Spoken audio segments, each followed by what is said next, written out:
اعوذ باللہ من الشیطان الرجیم، بسم اللہ الرحمن الرحیم۔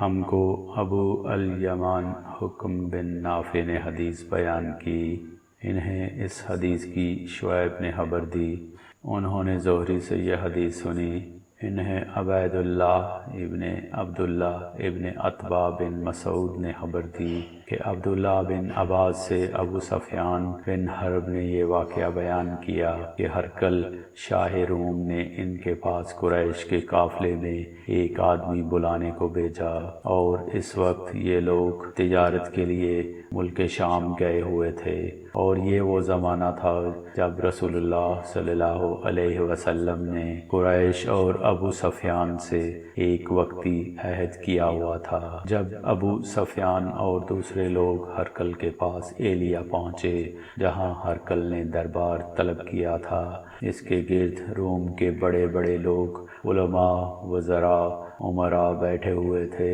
ہرقل نے ان کو اور اپنے ترجمان کو بلوایا، پھر ان سے پوچھا کہ تم میں سے کون شخص مدعی رسالت کا زیادہ قریبی عزیز ہے؟ ابو سفیان کہتے ہیں کہ میں بول اٹھا کہ میں اس کا سب سے زیادہ قریبی رشتہ دار ہوں۔ یہ سن کر ہرقل نے حکم دیا، ابو سفیان کو میرے قریب لا کر بٹھاؤ اور اس کے ساتھیوں کو اس کی پیٹھ کے پیچھے بٹھا دو۔ پھر اپنے ترجمان سے کہا کہ ان لوگوں سے کہہ دو کہ میں ابو سفیان سے اس شخص کے یعنی محمد صلی اللہ علیہ وسلم کے حالات پوچھتا ہوں، اگر یہ مجھ سے کسی بات میں جھوٹ بول دے تو تم اس کا جھوٹ ظاہر کر دینا۔ ابو سفیان کا قول ہے کہ خدا کی قسم، اگر مجھے یہ غیرت نہ آتی کہ یہ لوگ مجھ کو جھٹلائیں گے تو میں آپ صلی اللہ علیہ وسلم کی نسبت ضرور غلط گوئی سے کام لیتا۔ خیر، پہلی بات جو ہرقل نے مجھ سے پوچھی وہ یہ کہ اس شخص کا خاندان تم لوگوں میں کیسا ہے؟ میں نے کہا وہ تو بڑے اونچے عالی نسب والے ہیں۔ کہنے لگا اس سے پہلے بھی کسی نے تم لوگوں میں ایسی بات کہی تھی؟ میں نے کہا نہیں۔ کہنے لگا اچھا، اس کے بڑوں میں کوئی بادشاہ ہوا ہے؟ میں نے کہا نہیں۔ پھر اس نے کہا بڑے لوگوں نے اس کی پیروی اختیار کی ہے یا کمزوروں نے؟ میں نے کہا نہیں، کمزوروں نے۔ پھر کہنے لگا اس کے تابع دار روز بروز بڑھتے جاتے ہیں یا کوئی ساتھی پھر بھی جاتا ہے؟ میں نے کہا نہیں۔ کہنے لگا کہ کیا آپ نے اس دعوی نبوت سے پہلے کبھی کسی بھی موقع پر اس نے جھوٹ بولا؟ میں نے کہا نہیں، اور اب ہماری اس سے صلح کی ایک مقررہ مدت ٹھہری ہوئی ہے، معلوم نہیں وہ اس میں کیا کرنے والا ہے۔ ابو سفیان کہتے ہیں میں اس بات کے سوا اور کوئی جھوٹ اس گفتگو میں شامل نہ کر سکا۔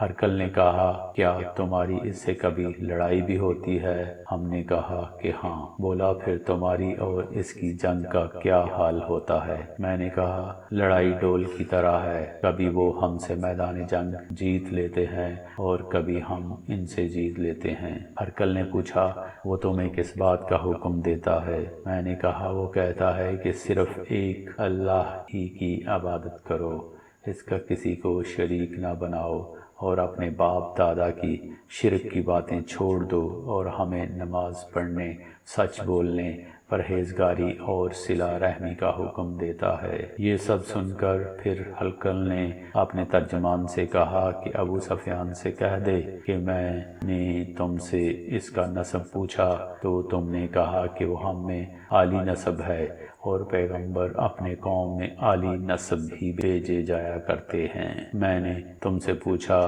کہ دعوی نبوت کی یہ بات تمہارے اندر اس سے پہلے کسی اور نے بھی کہی تھی تو تم نے جواب دیا کہ نہیں۔ تب میں نے اپنے دل میں کہا کہ اگر یہ بات اس سے پہلے کسی نے کہی ہوتی تو میں سمجھتا کہ اس شخص نے بھی اسی بات کی تقلید کی ہے جو پہلے کہی جا چکی ہے۔ میں نے تم سے پوچھا کہ اس کے بڑوں میں کوئی بادشاہ بھی گزرا ہے؟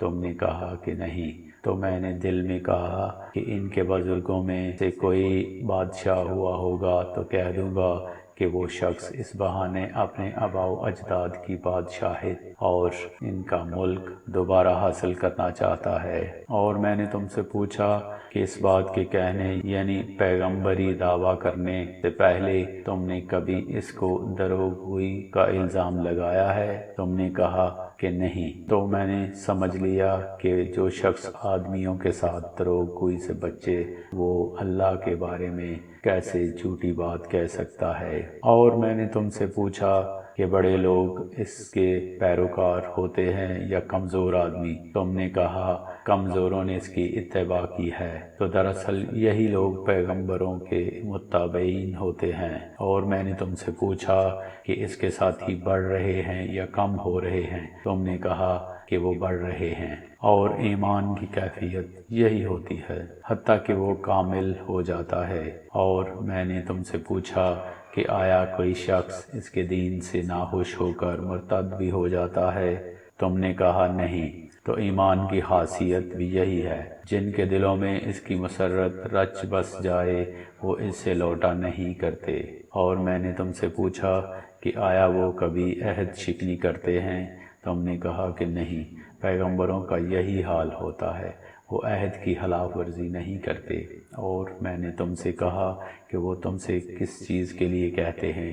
تم نے کہا کہ وہ ہمیں حکم دیتے ہیں کہ اللہ کی عبادت کرو، اس کے ساتھ کسی کو شریک نہ ٹھہراؤ، اور تمہیں بتوں کی پرستش سے روکتے ہیں، سچ بولنے اور پرہیزگاری کا حکم دیتے ہیں۔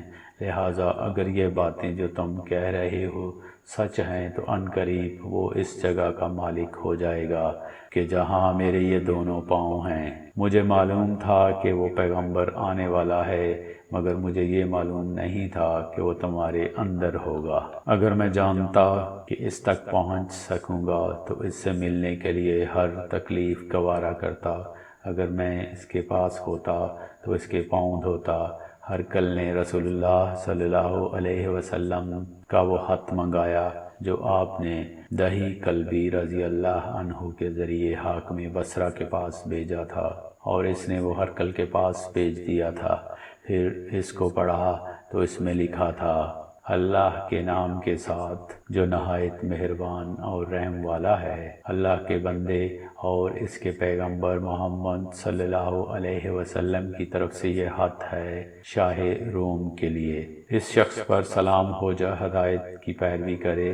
اس کے بعد میں آپ کے سامنے دعوت اسلام پیش کرتا ہوں۔ اگر آپ اسلام لے آئیں گے تو دین و دنیا میں سلامتی نصیب ہوگی، اللہ آپ کو دوہرا ثواب دے گا، اور اگر آپ میری دعوت سے روگردانی کریں گے تو آپ کی رعایا کا گناہ بھی آپ ہی پر ہوگا۔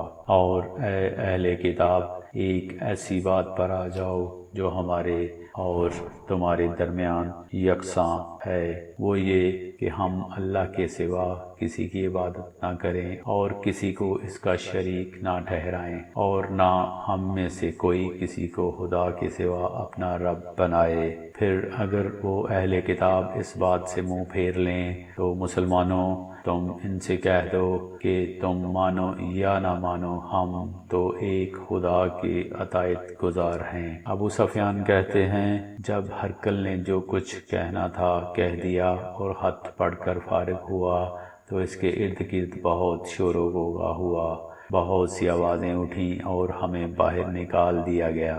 تب میں نے اپنے ساتھیوں سے کہا کہ ابو کبشہ کے بیٹے حضرت صلی اللہ علیہ وسلم کا معاملہ تو بہت بڑھ گیا، دیکھو تو اس سے بنی اصفر روم کا بادشاہ بھی ڈرتا ہے۔ مجھے اس وقت سے اس بات کا یقین ہو گیا کہ حضور صلی اللہ علیہ وسلم عنقریب غالب ہو کر رہیں گے، حتیٰ کہ اللہ نے مجھے مسلمان کر دیا۔ راوی کا بیان ہے کہ ابن ناطور ایلیا کا حاکم ہرقل کا مصاحب اور شام کے نصارہ کا لاٹ پادری بیان کرتا تھا کہ ہرقل جب ایلیا آیا ایک دن صبح کو پریشان اٹھا تو اس کے درباریوں نے دریافت کیا کہ آج ہم آپ کی حالت بدلی ہوئی پاتے ہیں، کیا وجہ ہے؟ ابن ناطور کا بیان ہے کہ ہرقل نجومی تھا، علم نجوم میں وہ پوری مہارت رکھتا تھا۔ اس نے اپنے ہم نشینوں کو بتایا کہ میں نے آج رات ستاروں پر نظر ڈالی تو دیکھا کہ ختنہ کرنے والوں کا بادشاہ ہمارے ملک پر غالب آ گیا ہے۔ بھلا اس زمانے میں کون لوگ ختنہ کرتے ہیں؟ انہوں نے کہا کہ یہود کے سوا کوئی ختنہ نہیں کرتا، سو ان کی وجہ سے پریشان نہ ہوں۔ سلطنت کے تمام شہروں میں یہ حکم لکھ بھیجیے کہ وہاں جتنے یہودی ہوں سب قتل کر دیے جائیں۔ وہ لوگ انہی باتوں میں مشغول تھے کہ ہرقل کے پاس ایک آدمی لایا گیا جسے شاہ غسان نے بھیجا تھا۔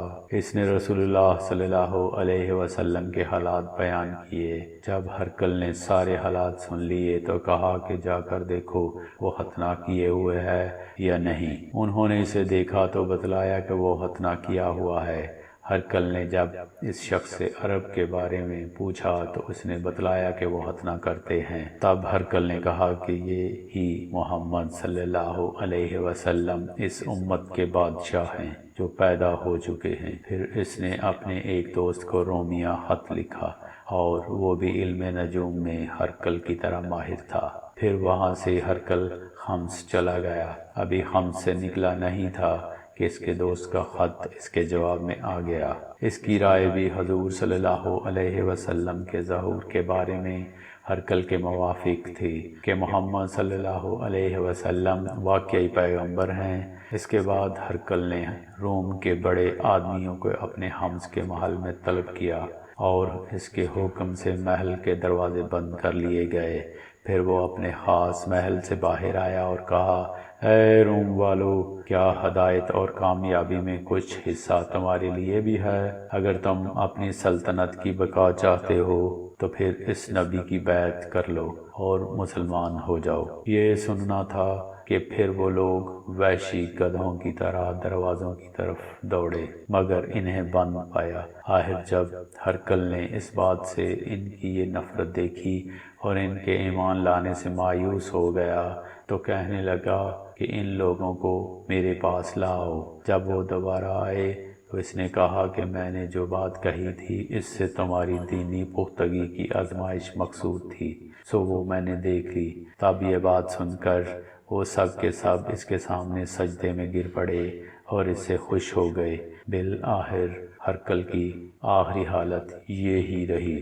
ابو عبداللہ کہتے ہیں کہ اس حدیث کو صالح بن کیسان، یونس اور معمر نے بھی زہری سے روایت کیا ہے۔